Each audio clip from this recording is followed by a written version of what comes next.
ნიუ-იორკში ტაიმს სკვერზე უჩვეულო პროექტი განხორციელდა. ფრანგმა ხელოვანმა JR-მა უზარმაზარ ბანერებზე და ასფალტზე ნიუ-იორკელთა პლაკატის ზომის ფოტოები გამოსახა. პროექტის მიზანია მსოფლიოში ადამიანებმა ერთმანეთი გაიცნონ. ყველა ასაკის, რასისა და წარმომავლობის ადამიანს შეუძლია ბროდვეისა და ნიუ-იორკის თეატრის მონაკვეთში საკუთარი თავი აღბეჭდოს.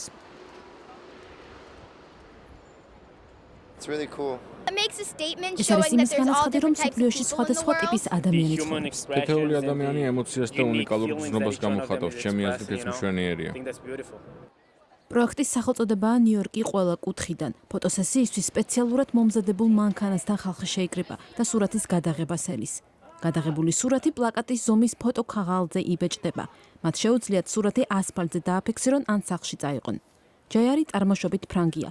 ის არის ტექნოლოგიისა და გასართობი ბიზნესის TED-ის პრიზის ლაურეატი. ამ პროექტის განსახორციელებლად მან ჯილდოს სახით მიღებული $100,000 გამოიყენა და ახლა ადამიანებს საკუთარი თავის გამოხატვის საშუალებას აძლევს.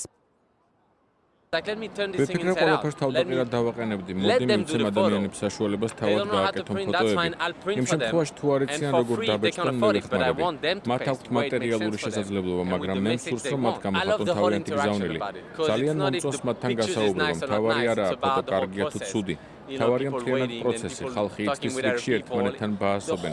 მთელი პროცესი ურთიერთობებზე აგებული. ქალაქმა JR-ს Times Square-ზე მუშაობის უფლება მისცა. ბანერების მფლობელებმა კი ყველაზე დიდი ადგილი გამოუყვეს მთელს ნიუ-იორკში. მისი ასისტენტი ჯინა სტეფის განცხადებით პროექტის ირგვლივ სიყვარულის უფევდა. გუშინ ნიშნობაც კი ჰქონდა. ერთი მამაკაცი რიგში 2 საათი იდგა და ბანერებზე გავუკეთებინა წარწერა.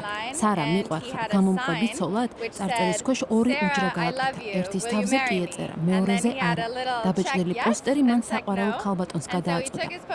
ქალმა ჯერ ტირილი დაიწყო, შემდეგ სიცილი და დადებითი გრაფა შემოხაზა.